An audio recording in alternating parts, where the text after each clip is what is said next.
Bonjour et bienvenue dans cette vidéo où nous allons voir les différentes raisons qui peuvent faire qu'une tondeuse ne démarre pas. Alors, tout ce que je vais dire ici s'applique aussi à des moteurs stationnaires, de pompe ou de n'importe quoi, et de groupes électrogènes, motoculteurs, etc. Je vais essayer de voir sur les différents types de moteurs pour vous montrer tous les cas possibles. La première chose à faire quand vous avez un moteur qui n'a pas démarré depuis longtemps ou qui ne veut pas démarrer, mais même à tous les coups, c'est de vérifier le niveau d'huile. Alors pour vérifier le niveau d'huile, c'est tout bête, vous enlevez la jauge de niveau et vous regardez où se trouve l'huile. Alors si votre moteur a tourné un peu, ça va éclabousser partout, prenez un chiffon, vous essuyez, vous revissez et vous redévissez pour vérifier. Il faut être entre le min et le max. Voilà. Pour les moteurs qui n'auraient pas de jauge, il faut être, celui-là en a une, mais il faut être en général au niveau maximum où on peut remplir. C'est-à-dire que si votre trou s'arrête ici, il faut que le niveau d'huile soit pile, vous voyez l'huile quoi, hein. Voilà.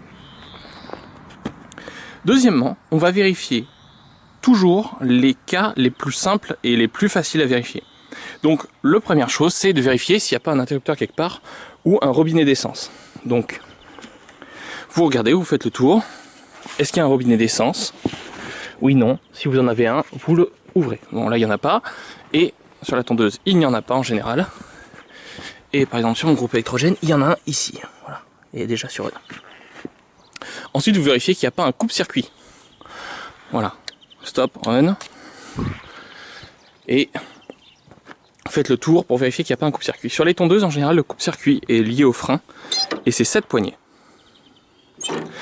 Ensuite, vous allez vérifier, toujours les choses les plus simples, le niveau d'essence. Si votre niveau est trop bas, il se peut que la pompe n'arrive pas à pomper ou que le réservoir ne soit pas fait pour aller puiser le fond du réservoir. Tout bêtement parce que au fond il peut y avoir de la poussière et le but c'est d'éviter que la poussière rentre dans le moteur et dans le carburateur. Toujours en parlant de problème d'essence, vous allez vérifier que vous avez bien mis le starter ou, s'il n'y a pas de starter, comme c'est le cas sur cette tondeuse, que vous avez bien amorcé le carburateur. Donc par exemple ici il y a marqué push to prime, ce qui veut dire appuyer pour amorcer. Et il va falloir appuyer jusqu'à ce que vous sentiez de l'essence arriver dans la bulle ici. C'est-à-dire que si vous appuyez 3 fois, là je pompe que de l'air. Ça y est, je commence à pomper de l'essence. Voilà, 3 coups à partir du moment où j'ai de l'essence. Ça peut représenter 5 ou 6 coups. Sur des moteurs avec un starter, comme on dit en français, choke en anglais. Donc voilà, là l'essence est en bas, comme on disait tout à l'heure. Et là le starter. Alors il faut savoir dans quel sens il est ouvert ou fermé. Il y a souvent un symbole, comme ceci, qui représente un volet fermé. Ce volet fermé représente le starter mis. Le but, en anglais de choke, c'est-à-dire étouffoir, le but c'est de limiter l'entrée d'air pour augmenter la quantité d'essence qui rentre dans le moteur. Une fois que vous avez mis ça, vous tirez sur la corde, normalement ça démarre. Mais si ça ne démarre pas, qu'est-ce qu'on fait et qu'est-ce qu'on vérifie en premier? Toujours dans le but de regarder ce qui est le plus simple à vérifier, on va vérifier le branchement de la bougie. Alors, sur une tondeuse comme ça, ancien modèle, c'est facile, la bougie est prééminente, vous vérifiez qu'il n'y a pas de choses gênantes et que le branchement est bien ferme. Voilà, que c'est pas branché de cette façon-là. Vérifiez, voilà, que c'est bien branché. Sur des vieux moteurs, il se peut qu'il n'y ait pas d'antiparasite, alors là c'est moi qui l'ai bricolé, mais il se peut que ça se présente comme ça. Et sur certains moteurs plus récents, avec des soupapes en tête, la bougie est souvent cachée au fond d'un trou et beaucoup moins accessible que sur les vieilles tondeuses.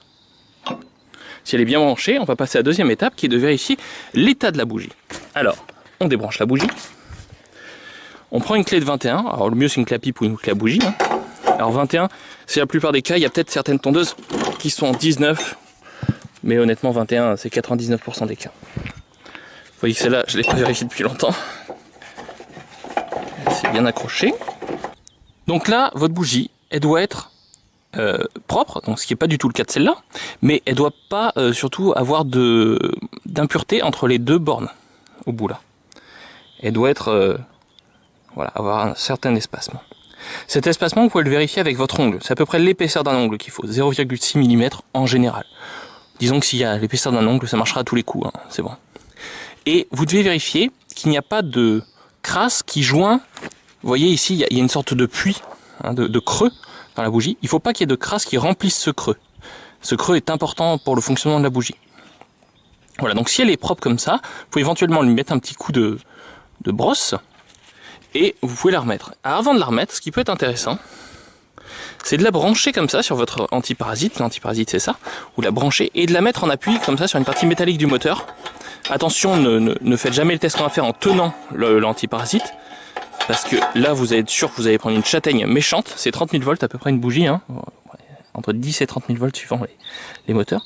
Et là vous tirez la corde avec un assistant, donc quelqu'un tire la corde et vous regardez.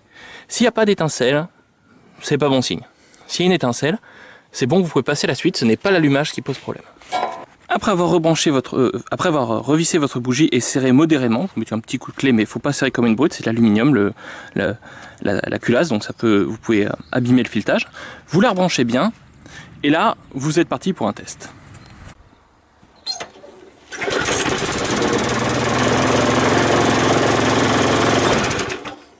C'est bon, ça marche.